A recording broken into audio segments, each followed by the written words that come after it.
நான் ரோமை பேரரசின் தளபதி செபாஸ்டின். படைகளை பின்னால் விட்டு நீ தனியாக என்னிடம் வந்த நோக்கம் போரை நிறுத்த தங்களுக்கு கடைசியாக ஒரு சந்தர்ப்பம் அளித்து பார்க்கலாம் என்ற நல்லடத்தில் வந்துள்ளேன். என்ன உளறுகிறாய்? உளரவில்லை, உண்மையை சொல்கிறேன். உங்களிடம் இருக்கும் 50,000 படை வீரர்களால் எங்கள் 2 லட்சம் படை வீரர்களின் தாக்குதலை நிச்சயம் சமாளிக்க முடியாது. மேலும் எங்களிடம் யானைப்படை, குதிரைப்படை, ஒட்டகப்படை அனைத்தும் தங்களது படையை விட 50 மடங்கு அதிகமாக இருக்கிறது. என்ன உனது படைபலத்தை சொல்லி என்னை பயமுறுத்துகிறாயா? இல்லை, ஓட்டை பானையில் விட்ட தண்ணீரை போல் உனக்கு தோல்வி நிச்சயம் என தெரிந்த பின்பும் போர் செய்து பல உயிர்கள் வடிவரை தடுத்து நிறுத்தலாம் என நினைத்தேன். கப்பம் கட்ட சம்மதித்தால் இப்போது கூட போரை நிறுத்திவிடலாம். கசாப்பு கடைக்கார நாட்டின் உயிரை பற்றி கவலைப்படுவதில்லை. போர் என்று வந்தபின் வெற்றி தோல்வி 2இல் 1 பார்க்காமல் நான் திரும்பிப் போவதில்லை.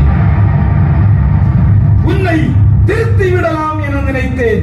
குரங்கின் காலையும் நரியின் வாலையும் நிமிர்த்த முடியாது. அதை போல்தான் நீயும். ஏய் பாலஸ்தீன மன்னா, உனக்கு மரணம் என் கையால் தான். மரணம்? ஏய் தளபதி, நீ என்ன கடவுளா என் மரணத்தை நிச்சயிக்க? என் கடவுள் அவருக்கு அஞ்சி நடப்பவர்களுக்கு தலைமுறை தலைமுறையாக இரக்கம் காட்டி வருகிறார். ஆனால் உள்ளத்தில் செருப்புடன் சிந்திப்போரை சிதறடித்து விடுகிறார். ஏய் தளபதி, மன்னர் மாக்சியானுக்கு சவால் விட்டு போர்க்களம் வந்தவர் இந்த பாலஸ்தீன அதிபதி காஜா என்னிடமே சவாலா? என் சக்கரவர்த்திக்கே சவால் விட்டவரா? இனியும் உன்னை விட்டு வைக்க கூடாது. ஏய், உன் ஆணவத்தால் 2 நாட்டு வீரர்களும் வெட்டுண்டு மடிய வேண்டாம்.